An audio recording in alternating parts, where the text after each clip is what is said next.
right, everybody, and welcome to the Touch of Gaming podcast, episode number 125. Recording this, late December 13th, 2012. We missed a little bit. We're sorry, guys. As always, I'm your host, Lloyd Hannison, and joining me, Jared Schultz. How's it going, Jared? Oh, wait. Oh, you're muted. Sorry. Okay, how are you, Jared? I'm doing great. Okay. Sorry, I had you muted there for a second. Wow, you just have to totally get back into the swing of things. I'm out of practice, man. It's been a while. It's been absolutely insane here. So I'm glad that I'm actually able to sit down behind the podcast rig and get some stuff podcast-ophoned because it's been a while. Yeah, well, we actually did podcast 2 weeks ago. It just didn't get posted. Yeah, it's going to actually be posted after we record this one, which is some weird sort of like time warp thing that's happening right now. Seriously. Wow. So we missed 12-12-12. We didn't do a show on 12-12-12. That would have been cool. Yeah, we could have done like our top 12. Our top 12 of 2012 on 12-12 of 2012. Or something. I mean, good. It's been played out though. So maybe it's kind of a good thing that we didn't do that. Yeah, probably. So how you been, Jared? It's been a while, a couple of weeks. Yeah, I've been good. Been busy, but good. How have you been, Lloyd? I've been insane, man. It's nuts. It's nuts. And I guess before we get too far in the show, I guess now is a good time to announce that we won't be doing a show for the next few weeks because of the holidays, because we have Christmas and New Year's and all that stuff coming up. So the next ToG will be sometime in the new year. I think we're probably going to kick it off with our top 10 apps kind of show. We're going to do something like that and then see where it goes from there. But I just wanted to let you guys know that there will be no show after this one until sometime in January of 2013. Yeah. Is that okay with you, Jared? Well, yeah, the App Store kind of pauses. You know, they have that blackout window that nothing happens and all that. So it'll be okay. And hopefully if you just got a new iPod and this is your first one that you're listening to for Christmas, well, hope you like us and we'll be back soon. And there's 124 other episodes that you can go listen to. So you're not going to lack for content. That's like, most of them are close to an hour or more. So that's like 120 hours. That's a crazy amount of content. So yeah, you can listen to Lloyd for 120 hours. That's like 5 days straight. And then you could download the other 500 podcasts that I've put out across all my shows, and you can go insane listening to my voice, and I don't recommend it to anybody. Definitely don't. All right, Jared, so what do you say we get into the show? That sounds excellent. All right, man. Well, it's been a while. Why don't you give us a little bit on what you've been playing lately? Well, I've actually been playing a lot. Been trying to keep up with some of the new releases. It seems like there's been quite a few nice new releases that have been interesting. So I picked up Arcane Legends. So this is by Spacetime Studios. It's the same people that did Pocket Legends, and then I'm going to forget the other two. They did the space one and then like the vampire one. Arcane, and then now they're doing Arcane Legends. So Arcane Legends it's a massive multiplayer online role-playing game, which is the long way to say MMORPG.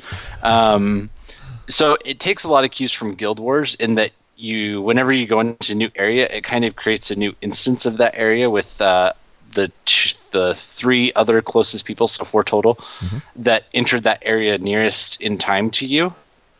So sometimes you'll enter and there already be 3 people there. Sometimes you'll enter, you'll be the first one, then 3 other people will join you, which is kind of cool because it means that you're almost always just paired with random people. You can actually then team up if you really like someone, and then you'll keep them in the future. To be honest, I never started pairs with anyone. There's guilds, there's all sorts of fun RPG type things. There's 3 classes you can pick from. You can have the magician type guy, or the tank type guy, or the ranger type guy. Right. Kind of standard. But, I went with the magician because he's this weird, like, blue, like, short guy. And is he a Smurf? He kind of looks a little bit like a Smurf. but not the deep blue, like a blue green. Anyway, um, so been playing a fair bit of that. They have daily login bonuses, so if I get to the end of the day and I didn't ever find time to play it, I'll often just log in and grab the bonus and then go to bed. Right. But it's pretty good.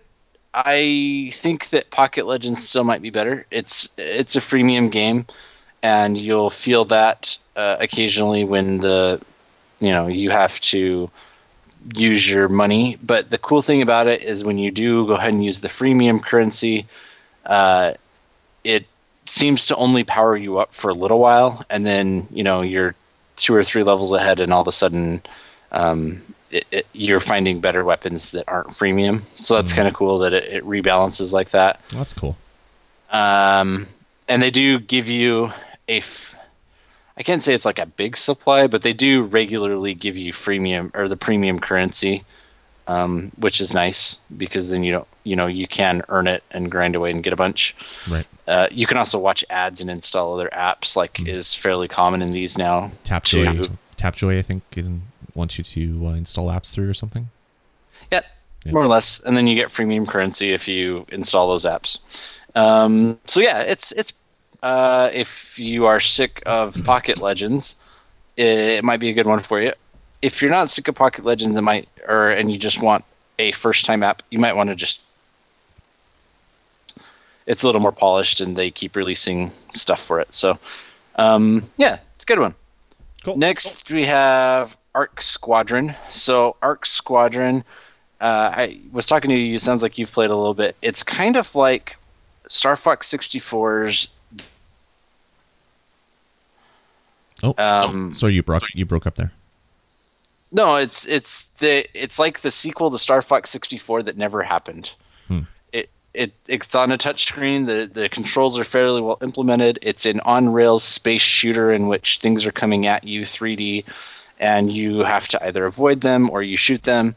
It's really nice, though, because if your reticule gets on a guy, it automatically starts firing, which is great. So then you're not just like holding your button and just clogging up the screen with your fat fingers. And then I've played a couple games which I'm going to review. And then old stuff that I've been talking about for a long time. Skylanders Lost Islands.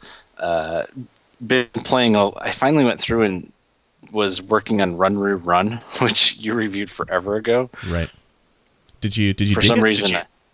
Yeah. I mean, it's a fun game. Sometimes the extreme levels are so hard that I just give up. And I don't know. They're really hard. And yeah, and I've been playing Where's My Water. It's for some reason I just keep coming back to this game. I now, of the base swampy game, I'm only missing 6 ducks, and those are in the lost levels. Like, I have all of the normal levels. So the normal levels give you like 660 ducks. I have them all. Wow. You're a little OCD for little rubber duckies. Seriously, I don't know what it is. But I think I'm actually going to go and pay the 99 cents to either pick up the other app, Where's My Parry, or pick up the, Cranky's Story or something. I'll probably just keep buying stuff in here as long as I'm still enjoying it. So, cool. Yeah, that's what I've been playing for the most part. A few other things here and there. Outwitters has come back because they released a new team. Still been playing letterpress with listeners who are still playing with me and that type of thing. What have you been playing, Lade? I've been playing a little bit, not as much as I'd like. It's been a little too crazy here with everything else that's happening leading up to the holidays. But I did play a few things that I wanted to chat about a little bit. The first one is Theater Rhythm Final Fantasy came out, which is a Nintendo 3DS title. It's a rhythm action game where you basically are playing a Final Fantasy team attacking enemies, and you do battle through just a rhythm action by tapping the screen to the song. It came out on iOS this week, and it came out as a free app, which immediately raised all sorts of alarm bells because this is Square Enix we're talking about, not every other developer that has ever released anything on the App Store. It's Square Enix. So I downloaded it just to kind of check to see what it was all about. And the game itself is fun.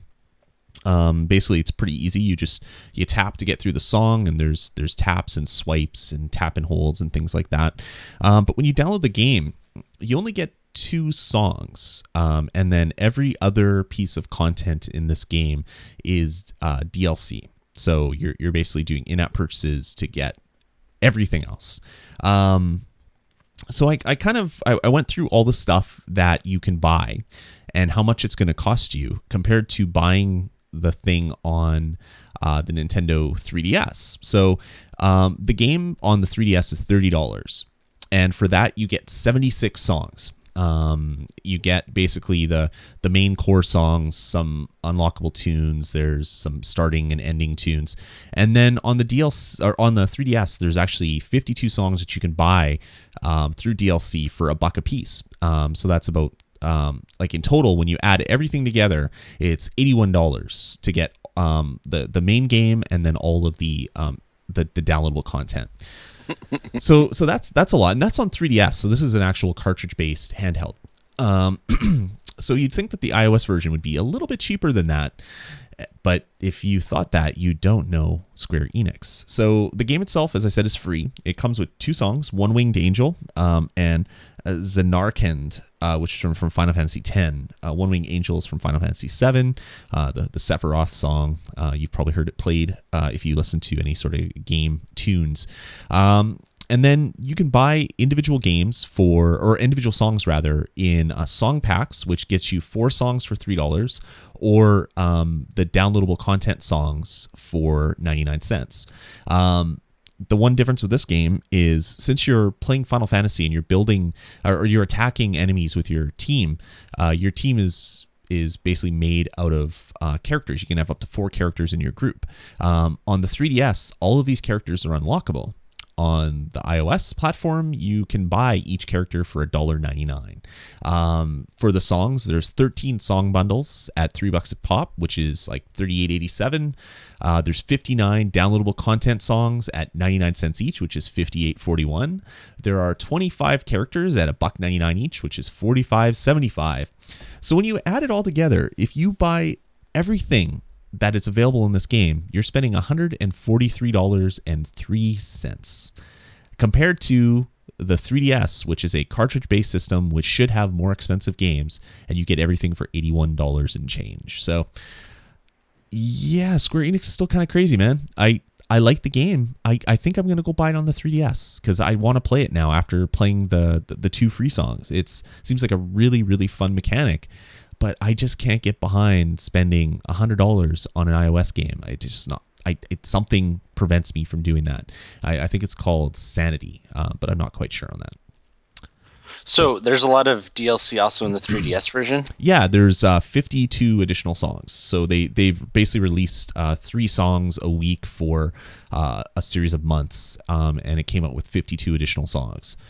So that would be like an extra like $46 or something if you bought all the DLC. I'm not so interested in all those tracks because the game itself comes with like 80 songs or something in total with all the unlockable things. So for $30, I get like 80 songs on the 3D or on the iOS platform. For $30, I wouldn't even get all of the bundle songs, which comes with the game for free. Well, not free, but it's built into the 3DS game. Plus, I wouldn't have to unlock all of the characters, which is like another $45. So if I just wanted the content that's in the $30 cartridge on the 3DS, I'd be spending, what is that, $38 and $45. So you're thinking like it's about 80 some odd dollars. Where on the 3DS it's just $30. So it just doesn't seem to work. Yeah, I don't understand it. I don't understand Square Enix. Yeah, that's a little crazy. Like rather than get the game, you can just about buy an entire 3DS and get the game on the side for cheaper. Yeah, exactly. It's it makes absolutely no sense. Anyway, so that's Theatrhythm Square Enix, Theatrhythm Final Fantasy. I've also been playing a fair bit of Simpsons Tapped Out. That's the Simpsons game that I've talked about. It's freemium with in-app purchases, but they released their big update, their third update, which basically brings Christmas to Springfield. And you can do things like, I don't know, unlock Barney's Boulderama or the Boulderama with Barney. There's a Santa suit for Homer, which gives you a bunch of Christmassy kind of things you can do. And what they've added to the game is similar to the Halloween one, where you'd have to squish zombies to get toilet paper and candies. In this version, you can basically buy Christmas lights for all the different houses that you have, and then every day they generate a certain number of Santa coins, and then you use the Santa coins as kind of the secondary currency to unlock all of the items in the game. I'm really having a lot of fun with it, even though for a good part of this week the game was unplayable. Origin servers were down because of all the people that were playing it. Things have gotten a little bit better today. I haven't had any server warnings. It's booted me out of the game a few times, but it wasn't as bad as the last one, unfortunately. Or sorry, it wasn't as destructive as the first time that the server problems happened. So it's just been booting me out, but at least I can connect and have some fun, which has been nice.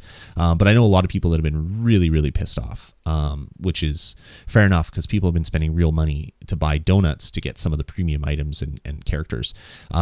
One other cool thing about this one is one of the unlockable buildings that you can build is the Maple store.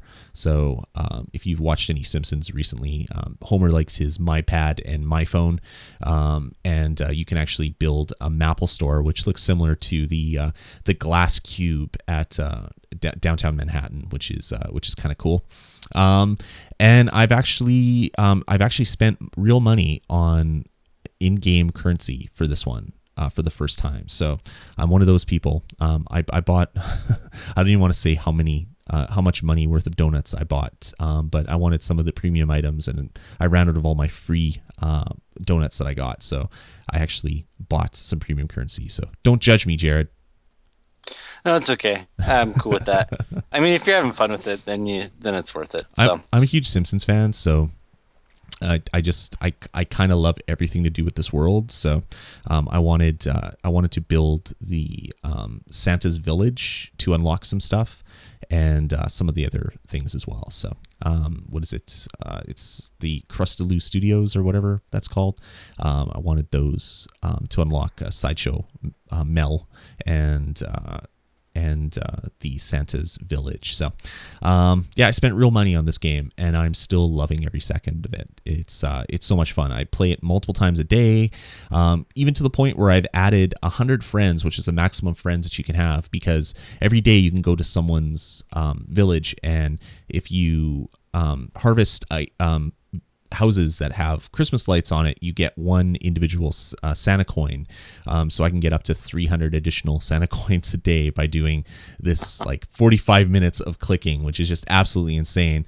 But if I want to unlock all of the premium buildings, it needs a lot of Santa coins, and unfortunately they don't give you enough of a way to generate the coins that you need to do that without basically going and visiting your neighbors. So I'm going to be playing hard and hard and hard to kind of unlock everything that I want, and then I'm not going to do anything. I'll remove all those friends that I added and live with my new buildings and stuff like that. So that is Simpsons Tapped Out. It is my current addiction on the iPad. So even though I haven't had much time to play games, I've still found time to play this every day, breaks and before going out with the kids to different Christmas things that we're doing and all that stuff. So it's been a lot of fun. You know, I think I've decided in my life I have to just limit myself to 2 of those freemium check-in games at a time. And that's what I did. I'm playing the Skylanders one and this one. I dropped like Happy Town or whatever that was called, and I checked out the My Little Pony one because my daughter is obsessed with them, and I thought it would be a fun game to play with her. But I was just like, yeah, that's not gonna work. So I deleted that one because she would then take my iPad and she has other games to play. So yeah, I've limited myself to 2 as well, because they do take up a lot of time of your day, and I don't have a lot of time lately. Yeah, so I have Skylanders Lost Islands, but then I'm getting back into Middle Manager of Justice because they updated it after getting it fixed after the whole thing. Yeah, it's available worldwide now, which is kind of nice. Yeah, so I they finally updated it, and I never deleted it because I paid money for it. I paid for the coin doubler in it because I was like, oh, Oh, this that's game's really right. fun. That's right. I forgot about that. And so I never deleted it, and then I just kept waiting for it because I knew it'd come back. Because it's Double Fine, you expect them to do good. So Right. I eventually just said, okay, as soon as it comes back, I'll get into it again. So I've been getting back into that. And So your I'll probably review that here pretty soon too. coin doubler worked. Yes, it it's still works. Oh, that's perfect then. Yeah. So I got my money's worth because it just doubled a lot later. Cool. That's awesome. So other things that I've been playing, there's the games that I'm reviewing for this episode, and I've also been playing. What is it called? It's called Clay Jam. It was recommended on the forums, and it's this little Zynga freemium game where you're rolling a little ball of clay, and it's kind of like Katamari Damacy, where you can only you get bigger by rolling up stuff, and then you have to be bigger than the items that you're rolling up. Otherwise, you get damaged when you try to touch them. But it's not like Katamari. You can't really free roam around the levels. It's kind of like it's almost like an auto runner going forward, if that makes any sense. So you're going into the screen. A little bit strange. I've been playing a little bit about that. I don't know if I'm going to be playing too much because it's a freemium title, and it's by Zynga, so they're pushing the in-app purchase stuff a little bit too hard, which is kind of annoying. And that's about it. Jared, why don't you tell us a little bit about what's coming out next week? Yeah, so we thought about doing what came out this week. Probably the most notable is GTA Vice City, but we didn't know exactly when this was going to get released, so we thought we'd especially focus on the ones coming out right before Christmas, especially because there's some really big, exciting ones. And GTA actually came out last week. There really is nothing good that came out this week that I can even think of. Oh yeah, I guess that did come out last week, huh? Yep. Man, I'm off. So, man, you made me lose my train of thought. Sorry, man. So, but next week on the 20th, we already know a couple of games are for sure coming, and a couple of them are really big. So first of all is Ravensword's Shadowlands. So this is the sequel to Ravensword. It looks incredible. Yeah, it looks like Oblivion. Like the first Ravensword looked decent. It looked like maybe Morrowind, maybe a little bit higher. If you've ever played any of the Elder Scrolls kind of RPGs, but this one looks gorgeous. The engine, it looks like it's like 4 times as graphically rich from the old game. It looks really, really good. You can even like edit your character's face before you go into it. So it looks like a modern action RPG that has come out on consoles in the last little while. Yeah, it looks incredible. I'm a little torn on it. I was telling Lloyd this before. I'm a little torn on kind of the big open world RPG things. I really like them, but I'm just not sure that I enjoy them on this platform. So we'll see what I end up doing with that one. The next one is probably the one I am most excited for. However, we're not positive. They've said it's coming out before Christmas, but they haven't put a date to it yet. Right. And that is Anomaly Warzone Korea. So this is the follow-up to Anomaly Warzone Earth.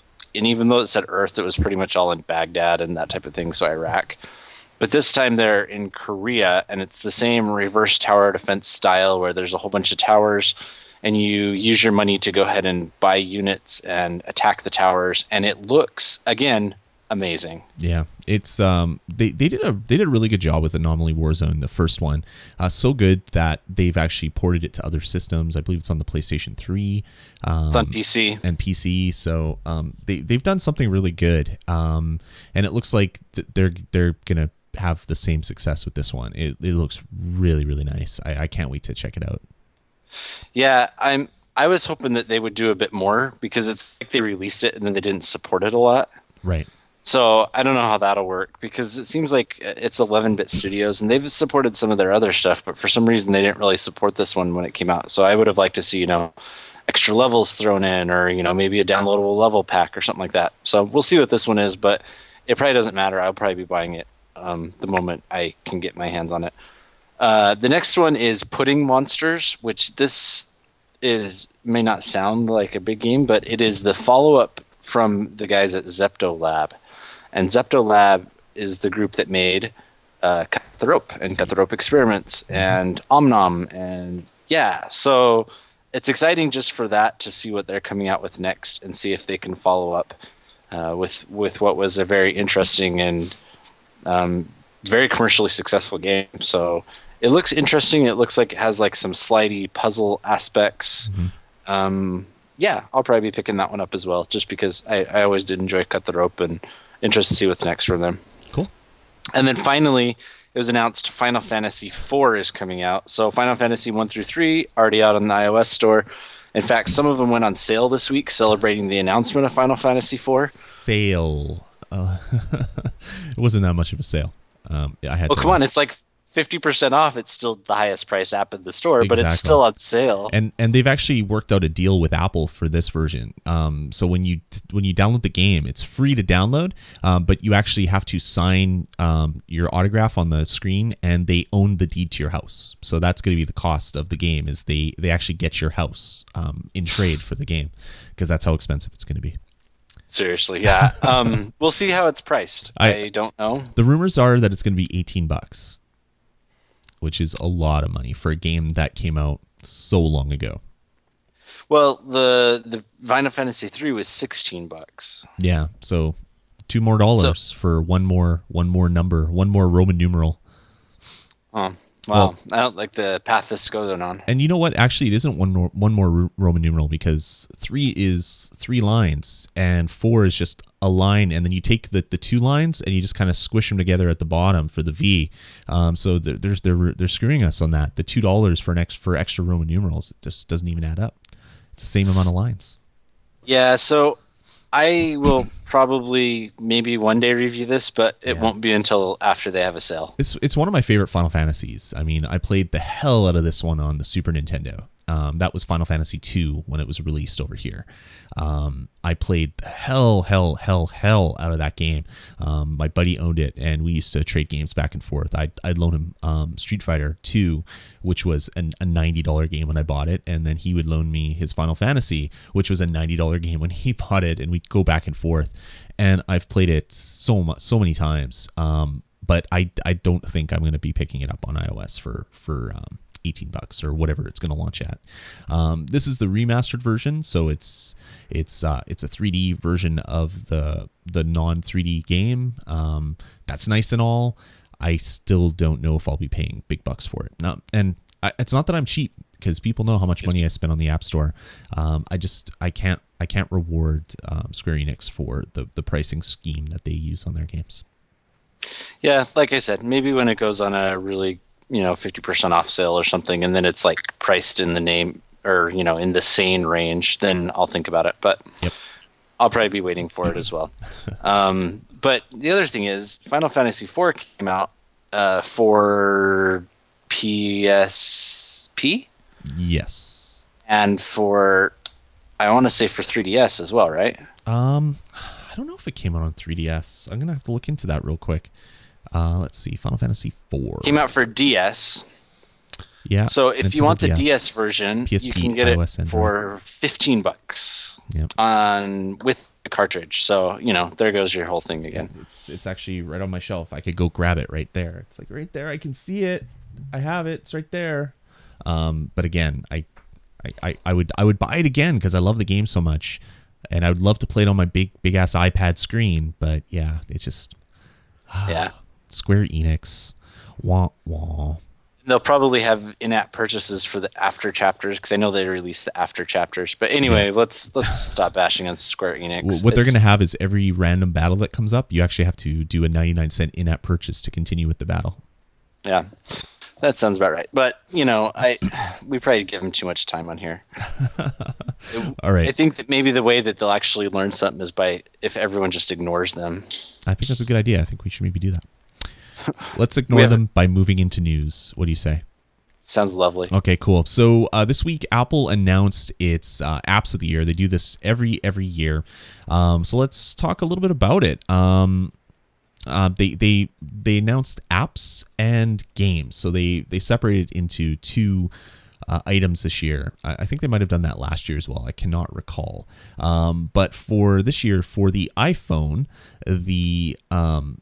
the app of the year was Action Movie FX, which was a pretty cool little camera app where you can add explosions and things like that, which was kind of neat. The game of the year, which I find kind of odd.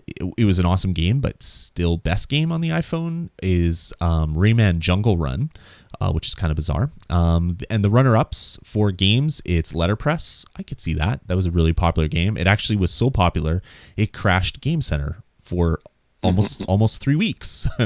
So I could see why that would be the most popular game. And the runner-up app is Figure, which is a Propeller Head app, which they do a bunch of music apps. And Propeller Head's Figure was a really awesome music generation, kind of like little doodler. It's like doodling with music. I played it a fair bit. It's just something that I love loading up every once in a while and just messing around. It's like an old school kind of like synth, and it's just a lot of fun to play. So that was pretty cool. I agree with that. And for the iPad, the game of the year is The Room, which I agree with as well. I had a lot of fun with that app. It kind of used the iPad in different ways. It wasn't the longest game though, so I don't know. I think maybe as a runner-up that would have made sense. The runner-up in this case was Waking Mars, which was kind of that, kind of like a Metroidvania game where you're exploring Mars and cultivating different plants to kill other plants to then open other sections to go through. Had a lot of fun with it. This Waking Mars has been kind of like a independent success. They just came out with the Steam version as well, so it did really well for himself. So I could see why that scored high up on the charts. The app of the year for iPad was Paper by 53. That was a really, really awesome drawing app. I use it all the time with my stylus. It's a lot of fun to play. And the runner-up is Green Kitchen, Healthy Vegetarian, which I have not checked out because I am neither healthy nor vegetarian, so that is not an app that I would ever use. Okay, I'm healthy, but I'm not vegetarian. And there you go. That's the apps of the year. I don't know. I don't know. Some of them I kind of agree with. I can see why they would be chosen, but I can think of so many other better games. So maybe we'll cover that when we do our top 10 of the year, Jared. Yeah, to me it was surprising. It looks like they chose like different apps in different regions, because Rayman's Jungle Run got chosen in a different region. And if you just think about so many other games that may have been bigger, more impressive, Horn or Lily, or Squids 2, or Squids Wild West. Like Lily, like that game was beautiful and like awesome. Like I don't know, it made a lot of sense. What else? There's so many good games that came out. I mean, I can't even name them all. I can't even begin to name them all right now. But yeah, I don't know. It's hard to. I mean, obviously they had to just pick one, but I almost feel like you can't really pick just one. Yeah. I just think it's not fair. Yeah. So they came out with like if you look on their page, they have different sections. So they have their editor's choice apps of the year, and then they have the best casual games. So they have things like Super Monsters and Catapult King, and Bad Piggies. They have new ways to play, and that has Lily and Hero Academy and Puzzlecraft on it. They have the Fun Runners, and Rayman Jungle Run appears there again, with Pitfall and Agent Dash and some other things. Run Roo Run is there. So they have a lot of really great apps, but they've kind of just dumped them into different sections. I don't know. Rayman Jungle Run was fun. I don't know whether it was the app of the year though, but I don't know. Hard to say. I don't know what the criteria they were using for it. Yeah, I mean, we'll probably pick something, and I'm sure other people disagree with us, so totally. It'll be fine. Yeah, totally. Cool. Moving on. There's a couple free games that I wanted to mention, or games that have come out as free and games that have dropped to free. The first one is The Bard's Tale. Reviewed it, I don't know, a dozen shows ago or whatever. It's a port of the old Xbox game, The Bard's Tale, which was this kind of top-down 3D action RPG with a really, really great kind of, I don't know, wit about it. Really, really dry, dark British humor, which is pretty fun. So that's available for free. It used to be $5, and with it you get the original game, or you get the game plus you get all the original trilogy, which wasn't kind of like a 3D top-down thing. So check that out. Horn, a game that you played recently, Jared. has come out with a free version. It's called Horn Free, which is a catchy name for this game. It's basically just a free version which gives you a little section of the game, but it adds on a quest mode, I believe they're calling it, which is kind of like an endless kind of game mode that they've added to it. So this is something where if you've even played Horn, you might want to go download the free version because it has something that you may not have seen before. So yeah, check out Bard's Tale. Download it now while it's free. And if you want to see a Unreal 3 engine powered kind of action RPG, Horn is definitely one of the better looking ones. Definitely worth checking out the free version at least to see whether it's worth the $7 to buy the full version. If that's the kind of game you want. Anything to add on that, Jared? Are you going to download the free version? No. Okay. I just barely finished the original, so I mean, you push pretty hard to finish it too, so you're probably pretty sick of the franchise right now. Yeah, maybe when I decide to go back. But yeah, there's just watch. I would say make sure you have your free GAPS gone free, or follow Loiter and I on Twitter, because if we really like a game and it goes free, we're sure to tweet about it. Yep. That type of thing, because it seems like we've seen some really big games go free for a day or two, and it's great when you can get hours of enjoyment for free. Yeah, exactly. And I guess that kind of brings me into something that I forgot to put in the show notes. And Touch Arcade has started something called Touch Arcade Free Play. So they're doing the free kind of free app a day kind of thing, but it's not every day. They're doing it for a small section. So the first game that they're giving away for free is Arlon Sword and Shadow, which is the original version of Arlon. The sequel is coming out next week. So we can look for some higher quality games maybe than some of the other free services. So you can check that out as well. If you've downloaded the Touch Arcade app on one of your iDevices, they're going to send out push notifications every single time that they put out a free game. If it's something really awesome, I'll be tweeting it as well, as I'm sure Jared will, and we'll definitely be talking about it on the show. But if you haven't played the original, definitely go check it out now that it's being offered for free.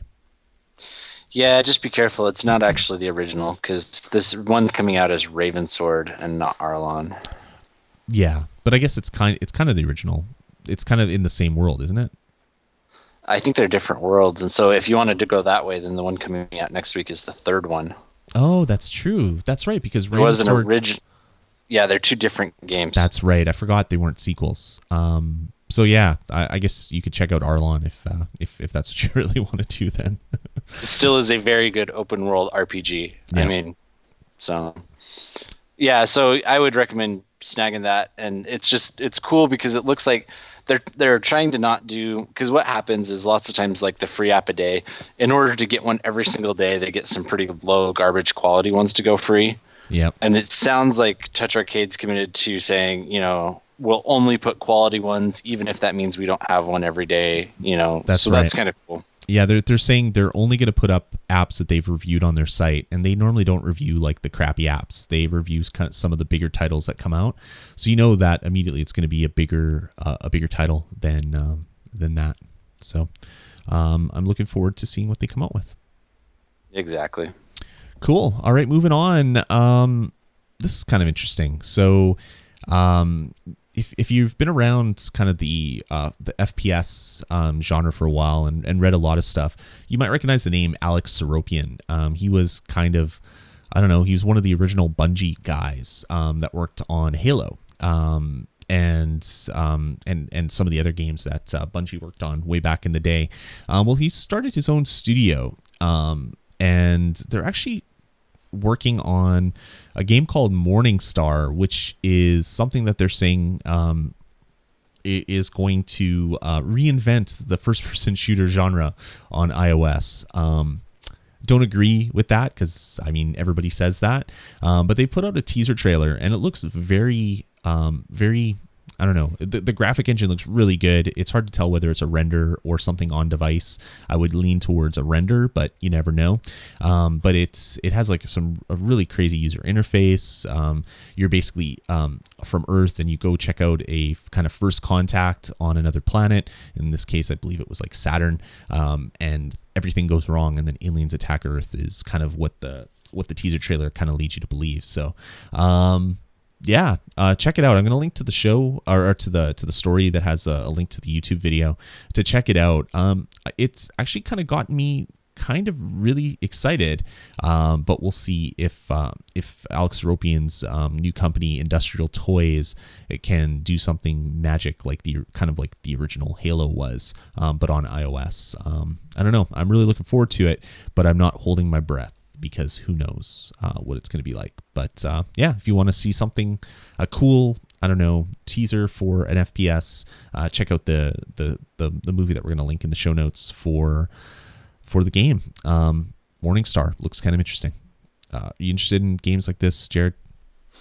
I know as usual, you're not the biggest FPS guy. Yeah, most first-person shooters don't really interest me all that much. You have a little bit of a baby problem there right now. Yeah, I'm not quite sure what happened, but he's not very happy suddenly. Okay, I'm going to mute your mic for a second. I'm going to finish off with the news, and you can just keep me updated in the chat room if you're going to be able to come on for the reviews. All right, so moving on with our next news item, while Jared is taking care of a baby issue. The first one is, or I guess the next one that we're going to talk about, kind of actually makes me sort of excited for it. It's a game called Space Hulk, and it is from Games Workshop. So they're kind of the Warhammer 40K company. So they're working on Space Hulk for PC, Mac, and iOS. It looks kind of interesting. But that's about it. It's kind of a teaser trailer that shows one of the power armor suits, and that's about it. I'm saying it now because, or I'm talking about it now because it's something that could be really cool down the road. They put up a website.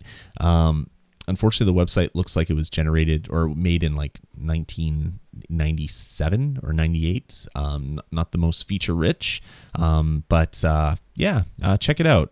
We'll definitely keep our eyes on it and hopefully talk about it later on future episodes. Really, the only screenshots or anything that they've talked about or that they've shown off rather is just like one of the like power suits, and that's it. So the game could be horrible, but it's from a big company, and Warhammer's a pretty big license as well, so you never know how that's going to turn out. You're back, Jared? Yeah, I think so. Okay. I think it's interesting because they also announced in the same universe, they announced rodeo games. Remember, they're doing, I can't remember, one of the other franchises. Mm-hmm. It's a spinoff of Dungeons and Dragons. So. Yeah, it's like they're doing another Warhammer game, aren't they? I think so. I think they're doing the straight up Warhammer game. Yeah, I think so. So that'll be cool. We'll keep our eyes on it, and we'll kind of let you guys know how that pans out in future episodes. Another game that was just announced is actually one of my favorites. One of my favorites from the PlayStation 3. It was a game called Shatter, and it was a brick breaker, so it was kind of like Breakout, but it was done in like full 3D. As your ball breaks, the things above it, those things actually shatter. It had a really amazing kind of, I don't know, look and feel, kind of futuristic and glass and a lot of reflections and cool lighting effects. They've announced that it's going to be coming for the iPad, which is really cool. Although the original did come out in 2009 on the PlayStation Network, so it's not the newest game.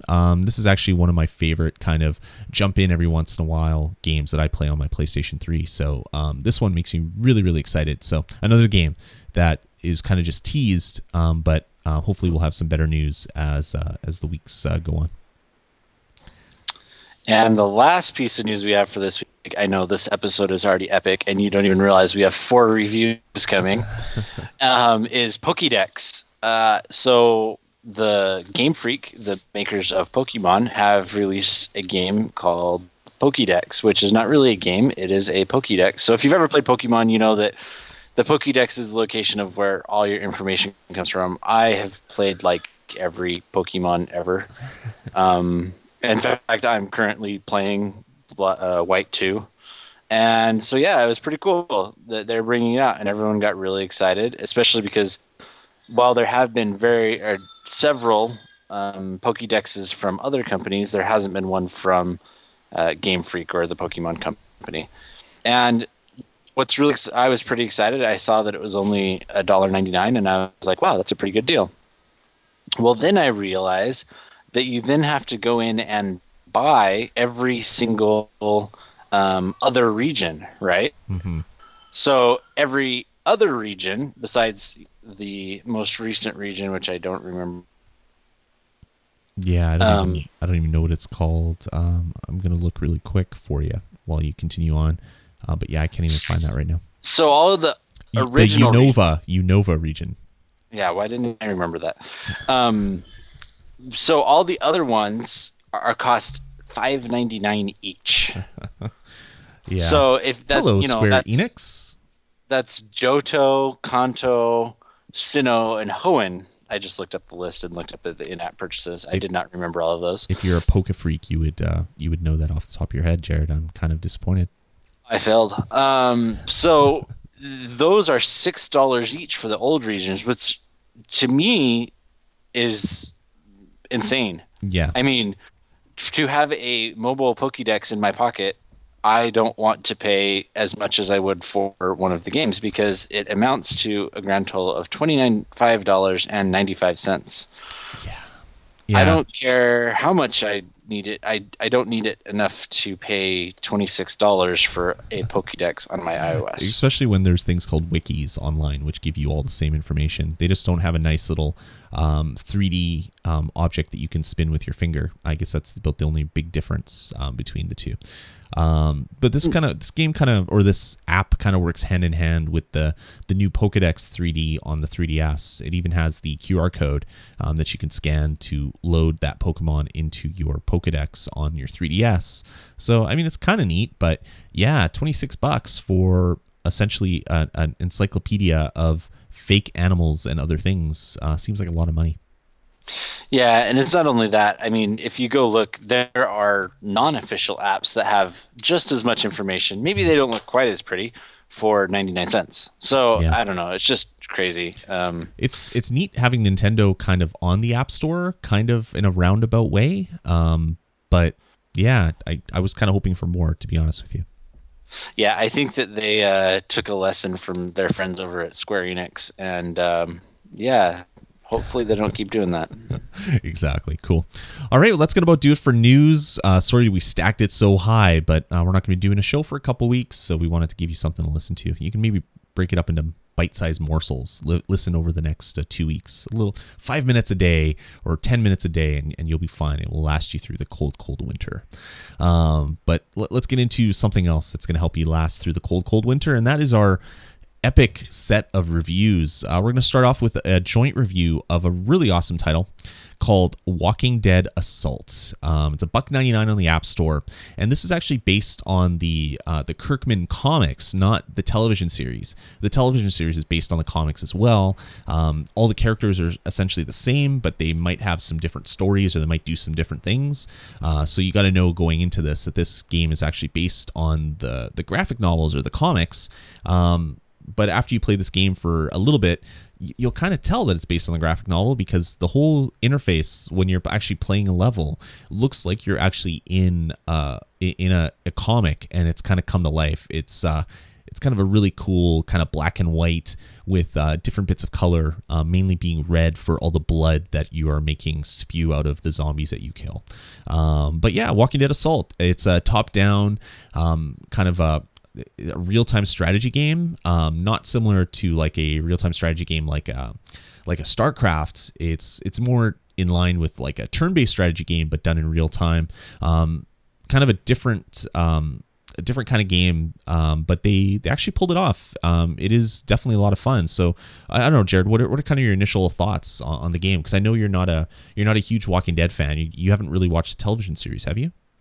No, I have. This was actually my first experience with The Walking Dead. I looked at it and I was like, oh, this kind of looks like the strategy type of games that I really, really like. And I love it. I mean, wow, I was just blown away. This is not the same Walking Dead game that is, Telltale's game. That's kind of the story that is obviously getting a lot of press right now. But Yep. it's it's very cool. It's cool because you're always worried about your ammo. You're always worried about shooting too many times because if you make too much noise, then you call in the zombie horde, which means like another 20 zombies appear on the screen and come after you. And or 100. yeah, it's so many, and you're just like overwhelmed. I I actually got the achievement of summoning the horde and still winning. But Yep. it was really, really tough. I accidentally summoned the horde 3 times in a row, and I had 350 zombies chasing after me, which was fun. Yeah, so you're always walking around. You're trying to make sure that you conserve your ammo, however that may be. Yeah, the interface is really good. I was looking, and the interface is actually very similar to Borderlands, the Borderlands game that came out, except this one's really good. Yeah. And that one was really bad. And I was trying to figure out what was different, and I think it's partially the variety, Yeah, and the the control. stylized. And the control is much better. controls. It's like when you start a level, it's kind of a top-down view of your characters. We'll get into kind of some more of the gameplay in a second. But immediately you can pinch and you can zoom right into your characters, or you can zoom right out, so you can kind of like have a whole battlefield view. And it even does things like the closer you are, the louder the sounds are. When you're further away, you don't hear like the battle sounds as much. And then you can basically just put 2 fingers on it and rotate them, and you can rotate the whole screen, where Borderlands is basically a fixed screen, and then guys run in and then you die because you get caught on geometry, which was just no fun at all. This game actually has pathfinding, like a game that came out in the last like decade and a half, where Borderlands just doesn't really have pathfinding for some strange unknown reason. They did a really good job with the user interface and kind of the core gameplay of this game. Yeah, and then the other thing, you're always trying to collect supplies. So maybe we should actually talk about the game. So basically what happens is you're trying to move your characters. You'll always have one selected, and you can cycle through those. If you just want to move one at a time, then you can just kind of tap somewhere. Or you can tap and hold, and then all your characters will move together to whatever spot you triggered. Additionally, they are either using their ranged weapon or their stronger weapon, which they have ammo for, or you can tap up top and they go into more of, the baseball bat or their fists or a knife. And you kind of have to cycle back and forth between those because, as we were saying before, if you make too much noise, the horde comes, and usually you die when the horde comes. And it's really cool the way they do it. As you said, you tap to move your one selected character, or you tap and hold to move everybody. And it's similar to change from your ranged weapons to your melee weapons. Like you can tap your weapon selection to change for the one character that you have selected, or if you tap and hold on that weapon selection, you'll actually change it for everybody at the same time. So they've made a really intuitive user interface control system without using more than just like one finger, which is pretty amazing. Yeah, and I mean, you can control the camera and do everything you want with the camera, and lots of times you actually have to do stuff with the camera to find the extra secrets. Yeah. Because sometimes you won't find them unless you turn the camera in the right way and see, oh, hey, there's actually an alley there, and if you go up the alley, there's another supply thing. And then the objective, and this was actually maybe one thing that I wasn't as happy with, and that's you're always trying to kill all the zombies. Yeah. There's never anything else. It's you're the way you always finish the mission is by killing everyone. Yeah. And it's a time trial for everyone too. You're basically ranked on how fast you complete the assassinate all of the zombies in that particular level thing. Yeah, and they have other things that are in there, but they're all bonus objectives. Like they have rescue this person within 5 minutes, and they have do it without setting off any distractions and other things like that. All those bonus kind of missions actually unlock achievements, which is kind of neat. But yeah, they don't offer that much variety, which is a little bit unfortunate. And to be honest, that's pretty much my only complaint of the game. Like the controls are great. It's fun because through the levels you're collecting supplies. Some of the supplies are big, though the big supplies are worth the same amount as the little supplies that the zombies drop, and I didn't really understand that. It seems like the big supply stashes should be worth more. Because the ammo, sometimes the zombies will drop ammo, but if they drop ammo, it's like 2 bullets. Yeah. Whereas if you get a big ammo stash, it's worth like 50, depending on which item you run or which weapon you grab it with. And you're always trying to ration and have the right person get the ammo, which the control interface works really well for. Maybe your person with your better gun, you want to make sure they always have ammo, and you'll have the other characters with using their hands up close, and because that's what you have to do. Yep. As you collect supplies, you can then replay the level, and you can use your supplies to recruit new characters, and each character has different abilities. Yeah. And so there's another whole. What's that? I was going to say, and there's 9 characters from the story that are in this game. So you have Rick, who's the main guy. If you watch the television show, you'll remember Rick. There's Shane. There's Glenn, Andrea, Carol, Sophia, Dale, Carl, and Lori are all the characters that are there, and they also have Michonne as a little item, a little icon there that you can select, but you can't select it yet because that's coming soon. That'll be in the next set of levels. But so you basically create your own squad of up to 4 characters, and as you were just about to say, Jared, each character has his own kind of, I don't know, feel. So they have a different amount of health and run speed, and they have different weapons, of course, and they have what they call a special move and a team bonus. The team bonus is just kind of like a little bonus that will apply to every single character that's in your squad, and it's kind of a passive skill which just kind of is there all the time. And then they have a special move which becomes an icon on the side of the screen, and when you hit it, it does something different. Like Rick, his special move is called police training. So basically, every shot that he takes with his revolver is a headshot, and it's basically like a one-shot kill for most of the zombies.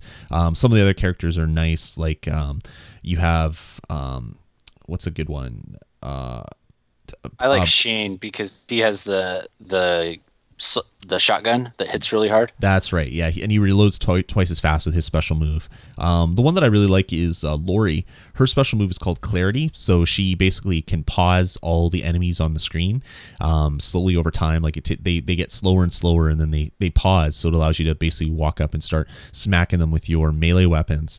And then her team bonus is called Mother's Touch, which is basically just a heal over time. It just like your characters will always just keep healing slowly, but if you're near death, that'll be sometimes the difference between beating the level and dying, and your characters coming back as evil zombies. So the one bad thing about Lori, though, is she doesn't have a ranged weapon. Like, her better weapon is a torch. Yeah, man, the worst thing is when you go and pick up ammo with her accidentally. Yes. And you're just like, dang it, because you're always trying to ration your ammo, and that was what was really frustrating about her. But then the other cool thing is you can also use your supplies to like upgrade your team altogether, and you can upgrade their ammo capacity and their damage and their health and their adrenaline, which allows you to use things more often, shoot more often, etc. Yep. And then you can also buy explosive flares, which makes the game significantly easier, because what happens is you set off an explosive flare, you run away from it, all the zombies are drawn to it, and then it explodes, and they all lose a bunch of life. Yeah. So exactly. It makes it significantly easier, but they're 20 supplies, which is a lot. Yeah, so, I found because when you play the game, you can play through easy and normal mode, and I don't think it really changes anything other than the difficulty. It doesn't really change the amount of supplies you get. I don't even know if it changes the leaderboard that you appear on. Like I've beat some levels on hard and others on easy, and I don't really see a difference in the leaderboard. And then there's other difficulties as well, which for some reason aren't unlocked for me. I don't know if they're supposed to unlock and maybe my game bugged out, or maybe they get unlocked with other chapters that are coming out. Do you only have easy and normal, or do you have like hard? how did you get hard? It just didn't show. Beat it all on normal.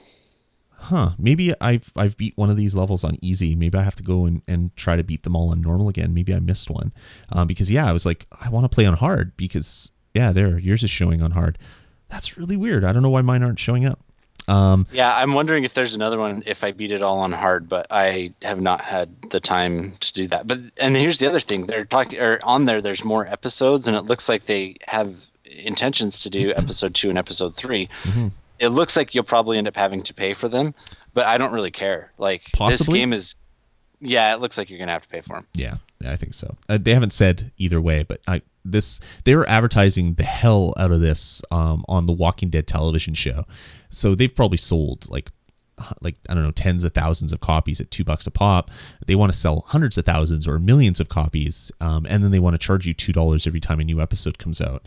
They even had like Robert Kirkman did a little commercial thing, and he's doing like Twitter things now where you can post screenshots of your best score, and if you do really well, they'll send you free swag and stuff like that. So they're really pushing this really, really hard, but I kind of really love this game. Right from the first 5 minutes that I played it, I was like, okay, this is something special. This game plays like a dream, and I love pretty much everything about it. There's a few little kind of niggling issues which are kind of annoying, but they're not enough to kind of drive me away. So I don't know. I really like this. As far as kind of strategy games go on the iPad, I definitely think this one kind of takes the crown. It's my favorite, just with how fluid and how much control you really do have, even though you're actually kind of individually controlling 4 guys, but you're not really individually controlling 4 guys with the way that you're controlling it. They've made it so it's fluid enough that it feels almost like you're controlling one guy that has 4 arms, if that makes any sense. I don't know. I don't think it makes sense, but that's kind of what I'm going to say. Yeah, and I mean, the other thing that's really cool is it has a couple of other features that are just really impressive. I mean, it is $1.99, and you get 11 levels. And so each level, your first time through will probably take you, 5-10 minutes each. So you're getting a good amount of value out of, with 11 levels. Mm-hmm. And then it's always whenever I look at it, like right now, if I look at the first level, it says 2:48 is my time, and then it says Dasmi got 1:49. So it's really cool because kicked your ass, Jared. Yeah, you killed me. But then if I go look over at another one, like if I look at the second to last level, I have the winning time. That none of my friends have beat me at it. So it's really cool because there is that high score type thing trying to do the level just a little bit faster.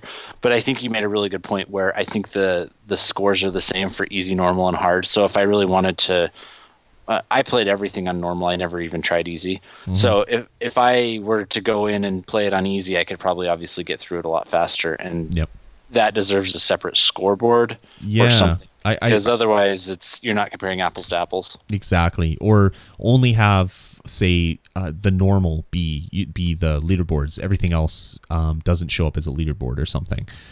Sure, there you go. Like kind of do something like that. But yeah, I mean, the game itself plays well. I love the kind of leaderboard aspect about it, because I look at it, I see that you've beaten me on the level the tank, so I got to go and beat you. You beat me by 2 minutes, so I got to go and do that one a little bit better, Jared. And then level 10 and 11, you beat me at as well. So the game is just really, really good.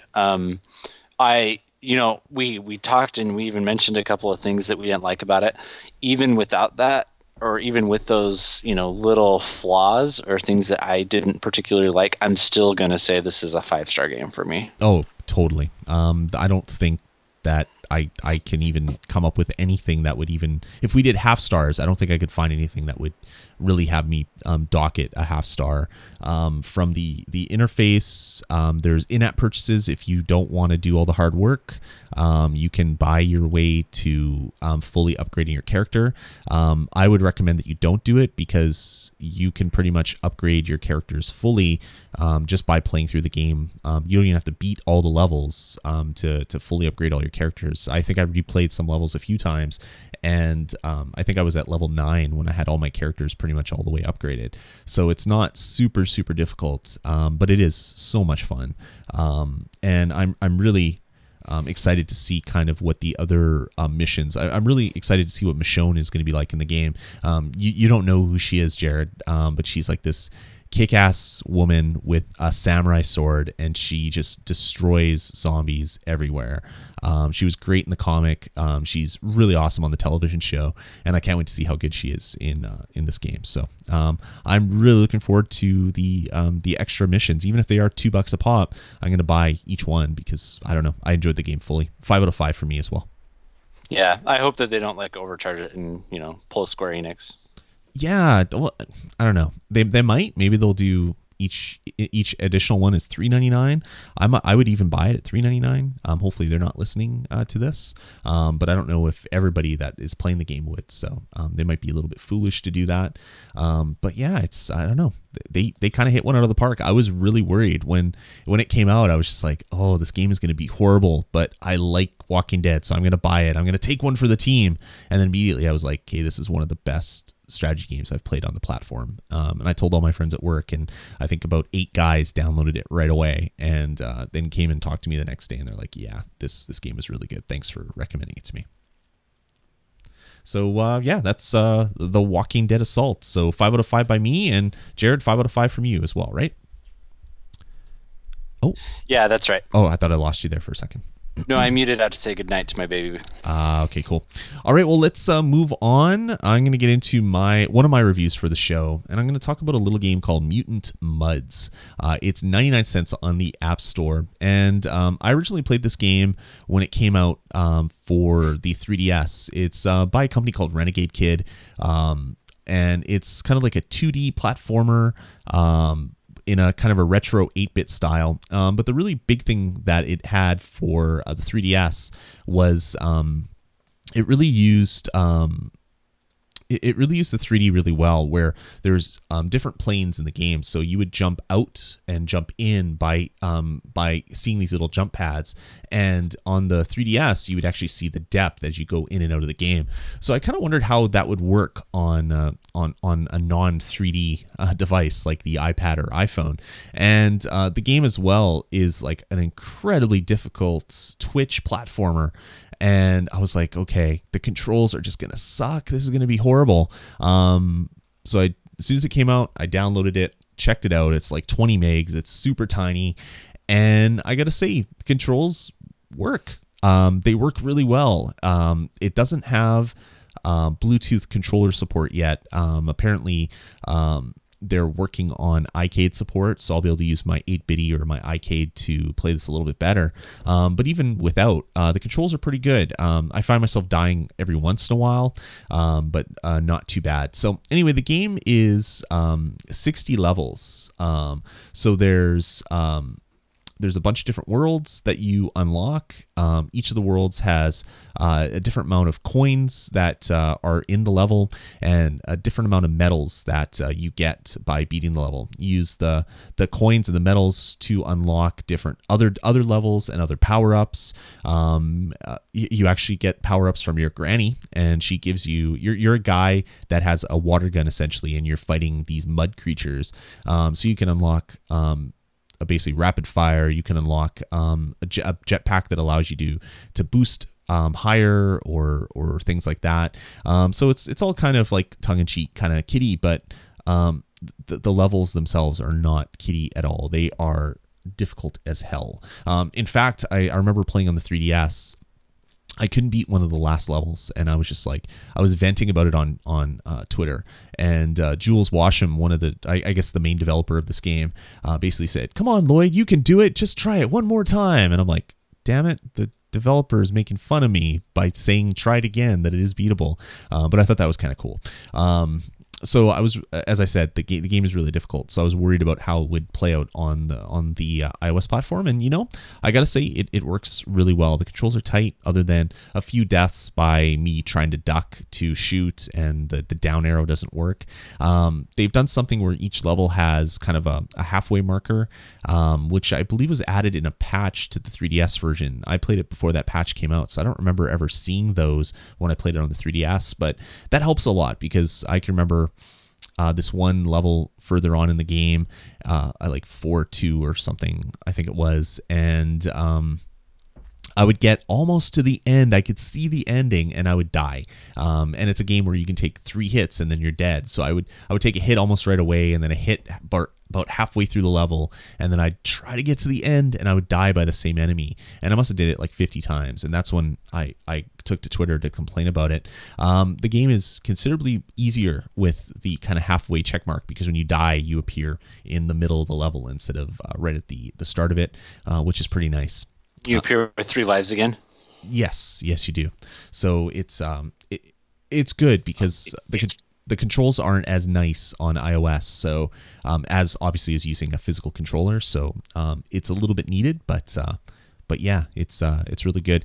Some other thing that they have in this game is hidden in most of the levels is a secret exit, and when you go in that secret exit, it takes you to kind of a Nintendo themed level. So there's one that looks like it's set on like a Game Boy, so it's kind of monochrome, kind of greenish.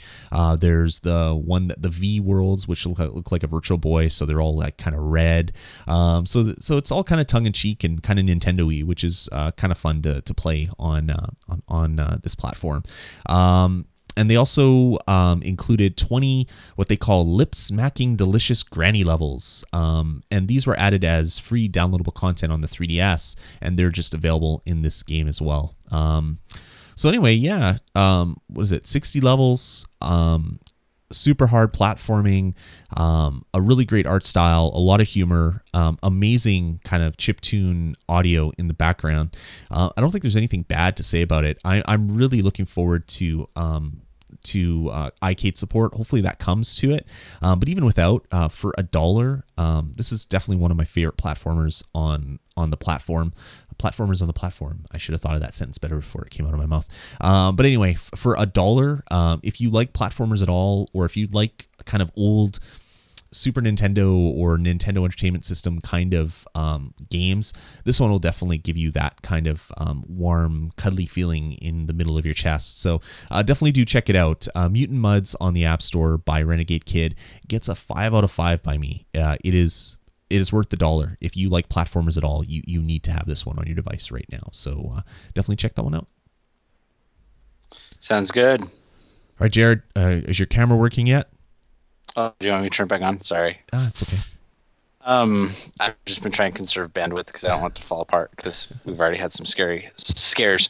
So my review is Heroes of Order and Chaos. So Order and Chaos came out. It was Gameloft's take on what's that game? Holy cow, I can't remember. On WoW, on World of Warcraft.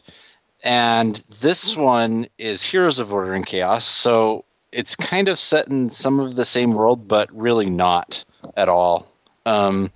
So basically, this one is a clone of League of Legends or Defense of the Ancients 2. It's a MOBA.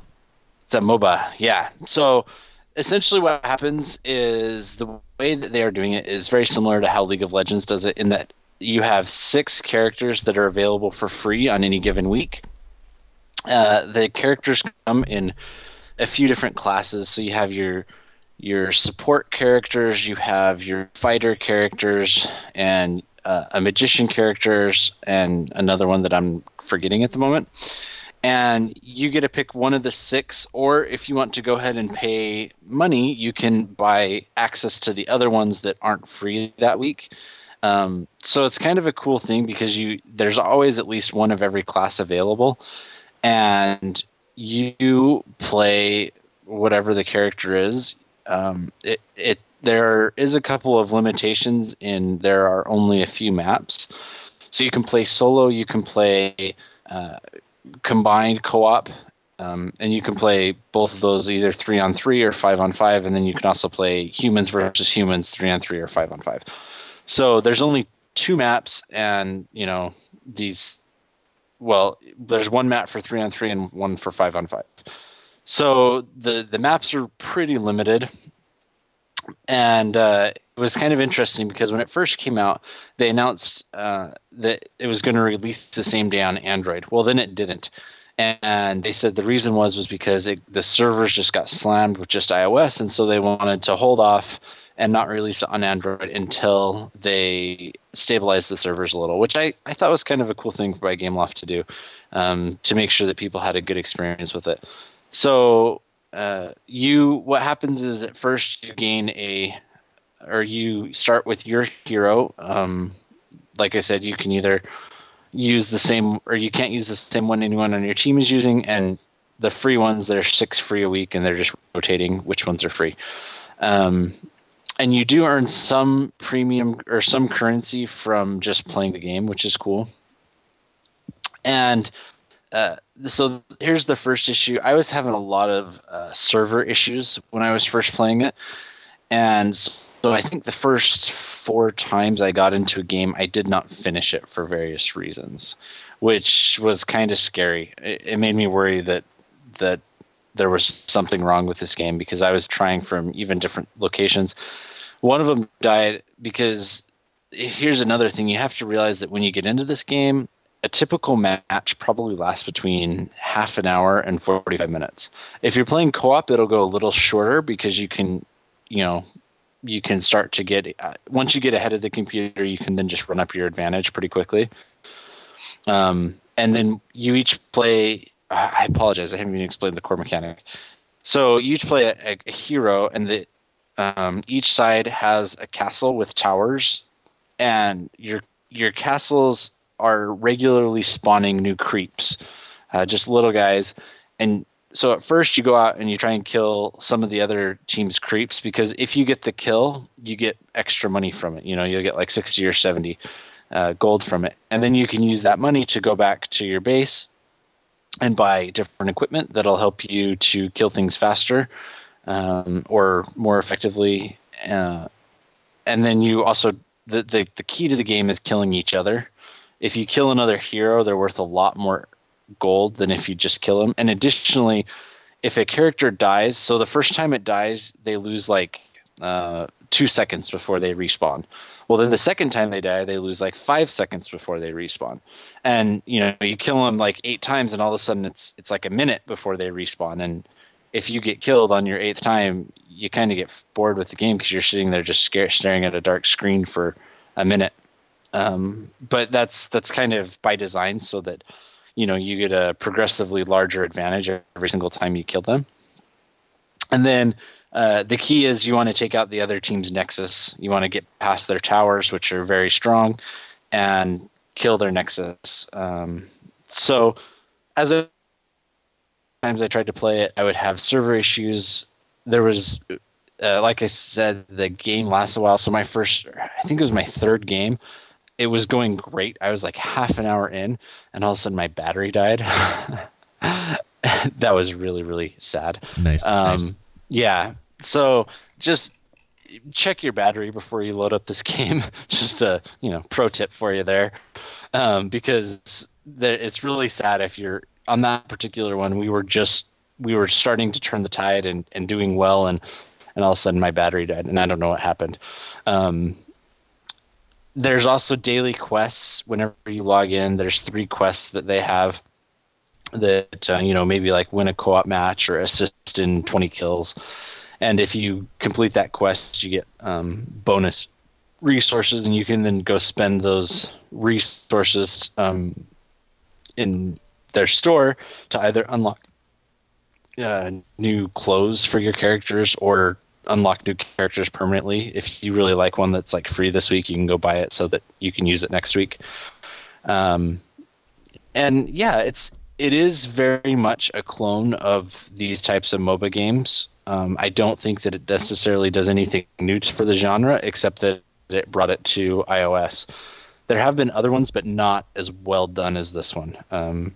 So kind of classic game loft strategy, bring a really polished game that kind of copies another game that's been successful on other platforms. And yeah, they did it again.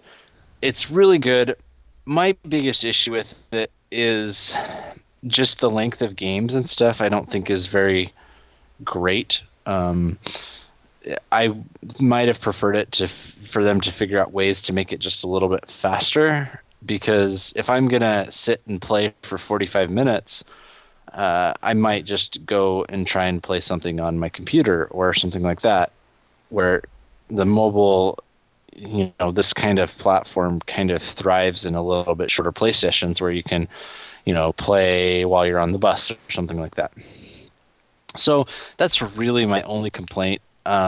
Obviously, there are some server issues, but it seems like I was having a lot less of them as time went on. My most recently, I don't think I had any in the last time I played it. So I think that they're cleaning that up. Part of that might be some of the initial players being bored with it, but I don't really think so. And I think that this game's going to be around for a while. So if you're interested in kind of that MOBA experience of, lane pushing and trying to get level up your guys and figure out the coolest combos and stuff like that, this is actually a very good one that will kind of scratch that itch for you. I enjoy this genre, but I think that my biggest thing was just I don't think I want to sit and play it for 45 minutes on my phone. Some of the characters also feel like exact copies from characters in PC versions. So I'm gonna actually give this a 4 out of 5. The other thing is that the in-app purchases are kind of aggressive.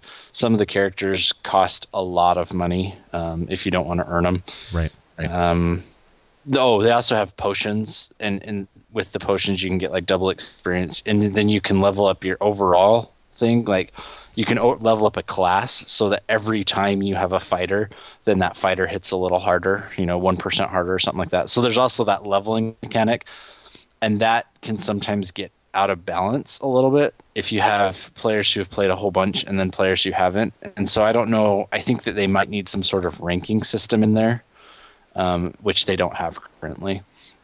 So just those are the types of things that I'm taking off the point for, but I'm still saying this is a very good game. So yeah, that's Heroes of Orders in Chaos. It's by Gameloft. It's free with a lot of in-app purchases, though I think that you can enjoy the game without using a lot of them. So cool.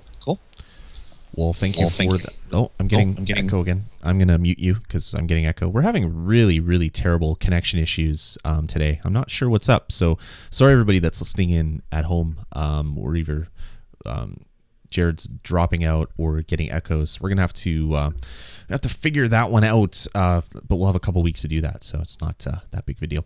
So I'm going to carry on with my my second review for the show. It's for a game that I picked up just because it's probably one of my favorite games to play at the arcade as far as like top-down shooters, and that's a game that came out called Raiden Legacy. So it's by the guys at MU something. Oh, I can't think of the name right now, which is horrible. But they've come up with other kind of emulated games on the iOS App Store. So Raiden Legacy is a collection of top-down shmups, so shoot 'em ups. It contains 4 games. It contains the original Raiden. It contains Raiden Fighters 2, and Raiden Fighters Jet, which is kind of interesting. If you've played this in the arcade, you know that there was Raiden 2, Raiden DX. Then it came out with Raiden Fighters, and then it went back to Raiden Fighters 2, Raiden Fighters Jet, and then Raiden 3 and Raiden 4 came out recently, 2005 and 2007. So they didn't include any of the sequels to the original game. They went with basically all the other Fighters ones except for Viper Phase 1 and Fighters 2. I'm looking on Wikipedia right now for some of the other ones because I couldn't remember all the titles that were in the series. But anyway, so the cool thing about this is if you have an iCade, this game is basically what you bought an iCade for. So as you jump into it, you choose your game just by going left and right. So you can choose whichever one you want. I'll choose Raiden. You tap it. And it asks you, do you want to play? Do you want to go to options? So you hit play. And then you have arcade mode, mission mode, and training mode. And then you can change your difficulty. You only have a chance of medium, or a choice between medium and hard. But when you go into the arcade mode, it's essentially what you played in the arcade if you've ever played the original. So it's true arcade quality with the arcade graphics. The nice thing that they've done is they've turned on auto fire, so you don't have to keep hitting the button when you're just playing with touch. You basically just have to move your ship around, and you can blow stuff up, which is a lot of fun. Another thing that they've done is when you basically go out, there's achievements and all that fun stuff built into it. So anyway, I don't really have much else to say about this. If you've played these games in the arcade or played shmups, if you're a big fan of the shoot 'em up genre, you know Raiden. It's probably one of the more popular franchises. And as I said earlier, this is pretty much the game that I got my iCade for. I didn't know it was coming out, but I wanted to play a shoot 'em up on my iPad.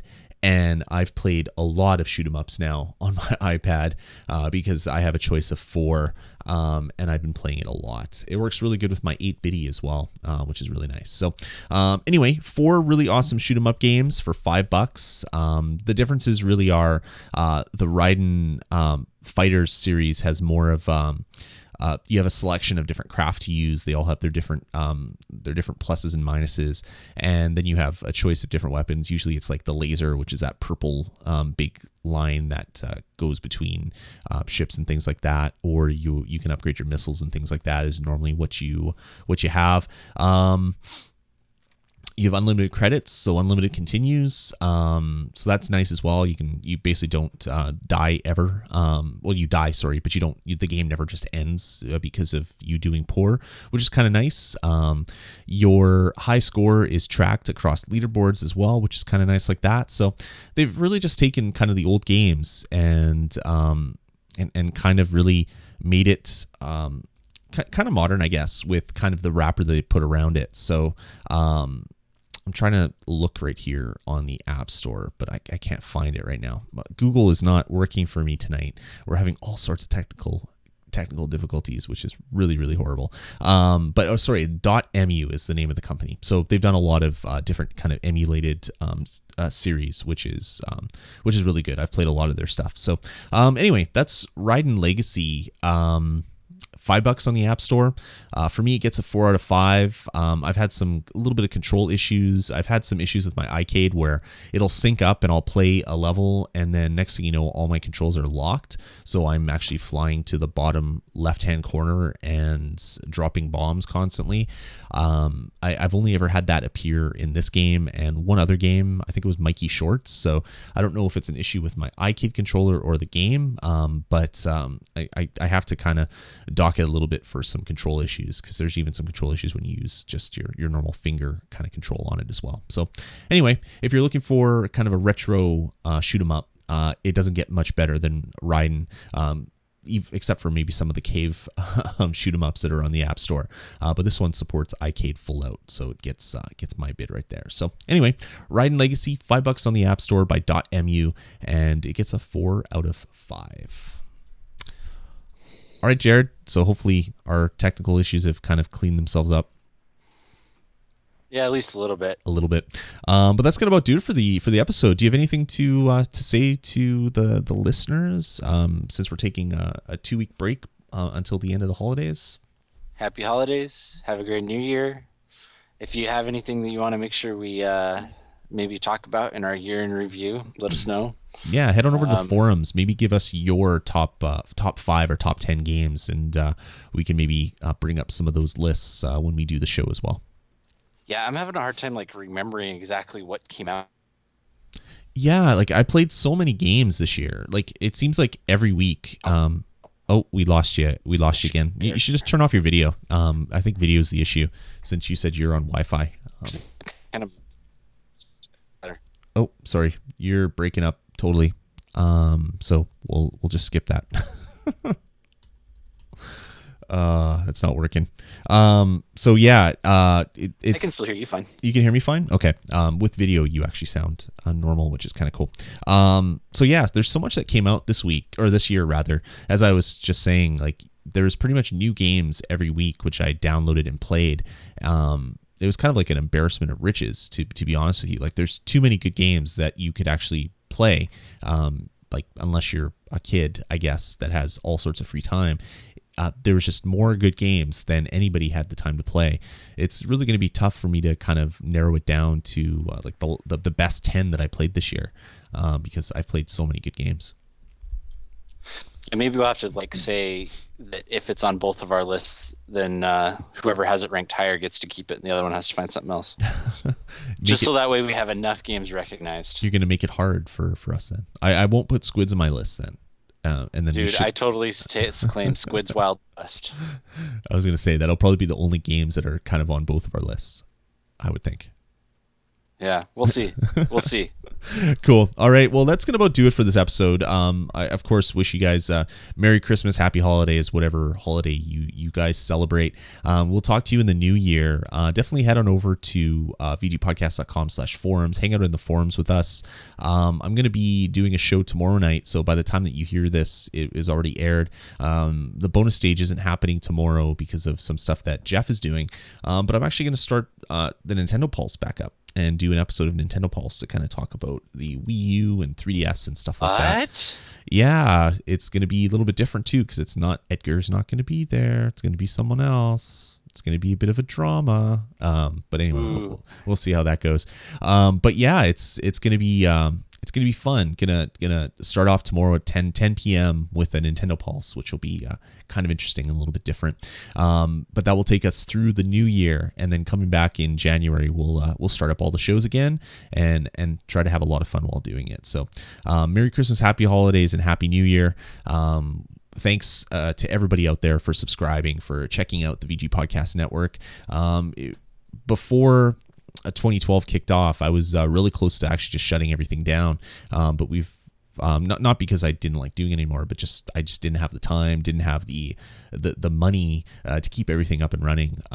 But over the year, with some great help with people like Jared and some other people, I was able to kind of stick it out and tough it out, and actually had a really good time. I'm glad that we decided to kind of go forward and keep things running, because between the bonus stage and Touch of Gaming, and now with Full on Indie and some other shows, I'm having a really good time. And I think VG Podcasts has kind of grown as well, which has been a lot of fun. So thanks, Jared, and thanks everybody else for subscribing and tuning into everything that we're doing on the network. Yeah, and tell a friend. I mean, that's how we have more success and are able to do more of this, is by getting lots of feedback and lots of downloads. So Exactly. So head on over to vgpodcast.com. You can email us directly at vgpodcast@gmail.com, or call our voicemail line at area code 505 VGPodcasts. Of course, jump into the forums. We're getting a lot of activity on the forums, which is great, but it would be nice to get some more fresh blood in commenting with us.